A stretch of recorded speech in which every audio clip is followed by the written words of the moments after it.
Morning Cancer, this is your general reading for the 9th to the 15th of May. Can only be a general reading because I can't read for every single Cancerian on the planet. This week I'm doing the readings by sign, so I'm doing the cardinal signs first. So I've just done Aries, then it's going to be Cancer, Capricorn, Libra. Apparently we're leaders, but we're also traditional. Sorry, I'm Libra, so I'm in the same camp as you guys because I'm one of the cardinal signs. Quite like the fact that we're a cardinal sign. I only found that out today, so that's exciting. Please like, share, subscribe, tell your friends. Let's see if we can't get the numbers up. I enjoy doing this. I'm doing it for myself as much as for anyone else, but it's really rewarding to see the numbers grow. I have 39 subscribers, people. 39 out of a planet of billions, out of a YouTube audience of 2 billion. I have 39 people. And anyway, that's enough of the violin. I love you all being here. The 39 of you that subscribed, great. The ones of you here today to look at this reading, if this is your first time, I'm using this really beautiful True Black deck. I'll also cross it to get some detail. Sometimes I cross on every card. Usually I just do 3. But we'll get to it. So it's Celtic Cross. And let's see what the week holds for you, Cancer. The 7 of Wands. That is, I call it my lighthouse card. Basically, in a more traditional card, it's a guy on a hill with a staff and a load of other sticks or so. So he's fighting, and it's about, very literally, it's about conflict, and it's about maybe a younger person coming in to cause a problem. I don't see it like that. I certainly don't see it like that on this card. These are made of wood. This is made of iron. It's planted in the ground. This is you, by the way. It's going nowhere. You're shining your light out to other people. Yeah, and the other things are smashing against you. It's literally waves against a lighthouse. So Cancer, good luck anyone trying it on with you this week. They're going to get absolutely nowhere. Okay, maybe it's not as harsh as it needs to be. You've got the Queen of Pentacles. There's a snake and a bird here, which are normally predator and prey, and she's providing a safe space for them. So it's a very mellow, gentle, mature energy. I just keep seeing it's a safe space. It's a safe space. It's a lovely, warm energy. It's like it's that ready break feeling. I don't know if anyone else is old enough to remember that, but there was an advert way back on the TV. You used to have this bowl of porridge in the morning, and it gave you this glow, this aura that went around your body. I always thought it was a great looking thing. Really good. It really stuck with me forever. Recent past, the heartbreak card. This is a card of healing as well. I always ask people, because I'm not doing a personal reading, it's general. Are you the sword or are you the heart? Have you caused some hurt or have you been hurt? But it is a card of healing. It's also in your near past, so that's going away. So I'm sorry to see that, Cancer. That's a shame. In the near future, it's nearly over. You've been carrying a burden for a while. This is the 10 of Wands. So you've almost completed. And again, while on these sticks, there's another beetle that's being carried along by you. So you're literally, doing the work of someone else. You're nearly the end of that. Let's see if that gets noticed or not. That'd be interesting. And again, in a relationship, it would be, you feel like you're doing all the work. I do think in relationships, work or love, it's important that we are completely honest as we can be in our own heads about, really, are you doing all the work, or are they doing all the work, or are you just saying this, and you've got this safe space, so you can have those conversations, and that's how you heal. You find a safe space and you talk about the stuff that's a burden to you, because sometimes and a burden is whatever you make it. So you might go, I have to drive a mile to work, and it's a real burden. And somebody else is rolling their eyes now going, I have to drive 60 miles every day. That's a burden. Both are equally valid. If that's what upsets you, driving a mile to work every day, that's your burden. And someone else I met someone once, and I think he had 5 children. And I went, wow, that's a lot of kids. And he said, oh, a mate of mine knows someone who's got 7, and they know someone who's got 10. It's like, so when you've got a lot of children, you have to know somebody who's got more than you. Does that keep going on and on and on? Strange. Subconscious, this is leaving, fortunately. This is the 9 of Swords. often called the nightmare card. There's a woman sat up in bed quite upset with 9 swords above her head, but they're not real, they're imaginary. This sword is made of glass, those are rose petals, not blood. And all the hilts of the sword, I don't know if you can see that, but they're all different because they are all different. You know, it happens to everybody. In a more traditional Rider-Waite deck, there's a quilt on the bed, and that's got every sign on it, every zodiac sign. And it's saying that we all have these night terrors, nightmares, but we've got to be able to be honest about them. You know, we've got a safe space we can investigate this in.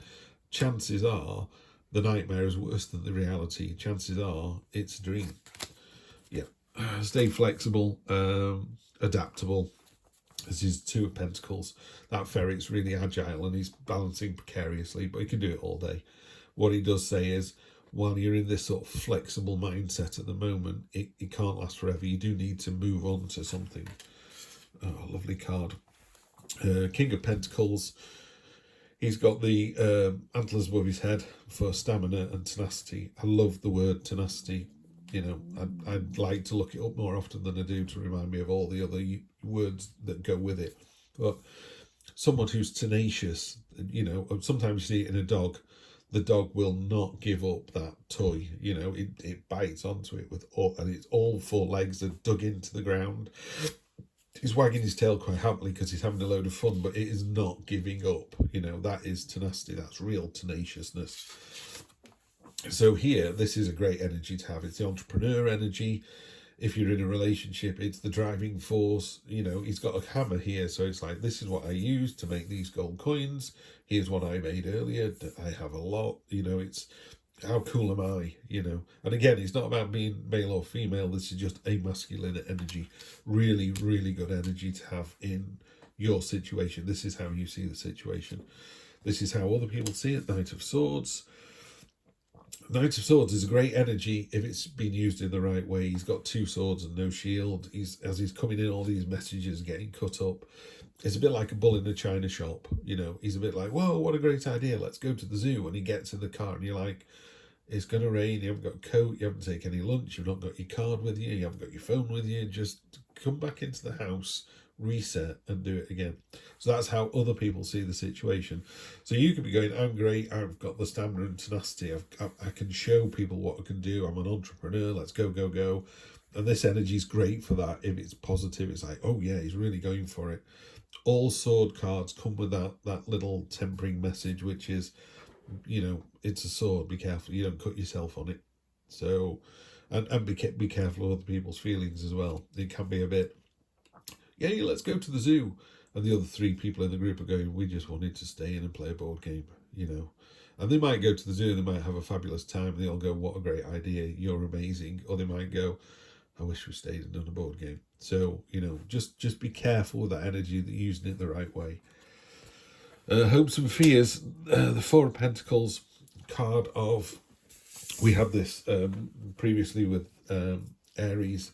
These butterflies, these are ideas that are trying to escape from your mind and go off and be something, and they're getting stuck in this cobweb, this spider's web that you've made. And the coins down here have got vines growing up them. You know, if you put 4 gold coins under your bed and leave them there for 100 years, there's just 4 gold coins under your bed. They're not doing anything, not working. It's a little bit of a card of stagnation and hoarding. So these are your hopes and fears. So just be careful there. I love to see this card. You've got another king. So you've got some very high vibrational energy here, kind of top of the tree. It's very aware energy. Some energies can be quite, at the end of the day, you go, oh, I've had a good day. But you didn't realise it. It was kind of under the radar. Whereas these 2 kings are literally about, yeah, we're having a good day. This King of Pentacles is really about material things, not materialistic, material things. He's about doing stuff. That's why he's got a hammer in his hand.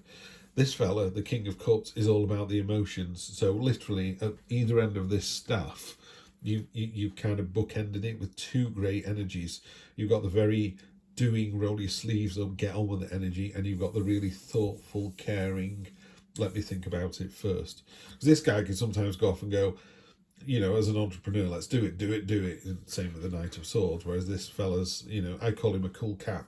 You know, it's just like, let's just chill. Let's have a brew first. talk about it. The idea will still happen, by the way. He doesn't talk things down. He just goes, okay, so you want to set up, you want to go to Chester Zoo. Why don't we take a picnic, or are we going to eat when we're there? What time do you want to leave? How long is it going to take? You know, and it's all the rational stuff. But he doesn't get heated. He's got 2 cups here. He's creating this crown of angelfish out of his head. He's got shoals of, out of his subconscious. He's got shoals of fish swimming with a squid. Excuse me. I have to do a cough in one of my readings. It's my trademark. A little bit of coffee there. And they're swimming together nicely. So he brings everything into harmony and balance. That's what it is. So you've got the lovely doing energy down here at the bottom with this king, and the harmony and balance required to get the best out of the situation at the top. That is a really nice looking reading, Cancer. Energy on the bottom. Wow, she's turned up again. 2 readings, High Priestess in both. She is all about, sat on a crescent moon. She's all about mysteries, the occult, the unknown, going into yourself. She's the... did you see a black cat? Yeah. Is that good or is that bad? You know, signs and portents. It's going inside yourself to understand what's going on. Yeah. A lot of the time when we're asked something, we know the answer. We already know the answer. It's one of the reasons tarot works the way it does. You know the answer to this. So next week, you already know what this reading's about. You've sat there going, I've got it. Yeah, that's not me. That's so-and-so. Yeah, I know who this person is. So you've got, what was this? Yeah, so you got this really stoic lighthouse energy. I think that you're like, you can't be knocked off your pedestal next week. You're really, really in charge. These 2 cards here, they tend to be going away. They're your recent past and your subconscious, what's going away. So you may have had some nightmares, you may have had to do some healing, but the good news is you're flexible enough, strong enough to deal with this mini burden. So flexible, burden coming to an end, entrepreneur, really good energy down there. And it's all bound together with this lovely subconscious understanding. There you go. You've got subconscious understanding this week. So it's one of those cards where you just go, I don't know why, but when I go down to Oxford today, I'm going to go down on that road, not this road. And you get to Oxford 20 minutes early because there was a crash on the other one. It's just something happened. Something made you think twice about something. Should I buy a new car? Do you know what? I'm going to wait a week. And then, I don't know, your uncle dies and leaves you his car or something. It's that weird universe provides, basically. So that's what this is. I would listen to your inner mind, your subconscious, your gut, whatever you want to call it this week. So that's quite important. And I think that's about it. I think we've got the flexibility. With the burden card, don't let it weigh you down. I mean, the important thing about this is, the sticks look like they're massive. But this is a Hercules beetle. It can carry 100 times its own weight. That isn't 100 times. So, sometimes we talk about, oh, woe is me, I've got this big burden to carry something. It's not that big. And even if you think it is, even if you're going, no, Steve, it really is terrible, I'm in a really bad situation, it's the 10. It's almost over. Whether that means it's almost over as in it's over by Tuesday, or it's over by Friday, or it's over by the summer, I don't know, because it's not a personal reading. But honestly, however long it's been going on, if it's been going on for 10 years, you've got another year left. If it's going on for 10 minutes, you've got another minute left. It's that kind of thing. So you are almost at the end of that particular issue, which is going to leave you in a really good place. Bookended by the Kings. Great higher vibrational energy. But the control is all yours. This card here, I'm sorry, I'm kind of going back around on myself a little bit. But the important thing about this card is, if you watch any documentaries on lighthouses, the waves can sometimes almost wash the lighthouse away. And you watch it and go, that it's not going to survive. And then as the sea dies down, it's still there. It's been there for hundreds and hundreds of years. I'm in awe of the people that actually built these things. You've got to go out on an island and build a lighthouse when it's not stormy. It's crazy to think about. And that's your energy next week. You've got this lovely, I'm right, not even, you're fed up of telling people that you're right. You're just going, you know what, I've told you we're not going to the zoo because it's about to rain. You've gone out, you've all got wet. It's that, you're not rubbing people's noses in it. You're just so convinced that you're in the right, and guess what? You are. You can temper that with this lovely, beautiful Queen of Pentacles energy. So you've got the Queen and King of Pentacles as well. That's really nice. You are definitely operating at a much higher level than other people next week. That's a lovely, lovely mentality to have. You know, it's like, I'm right, I know I'm right, but I'm going to let people think I'm wrong and just let them move through it. All right. So anyway, Cancer, really good week for you next week. I love that higher vibrational energy. You know, you're the best person you can be next week. So have a really good one, and I'll see you next Sunday for more of the same. Take care.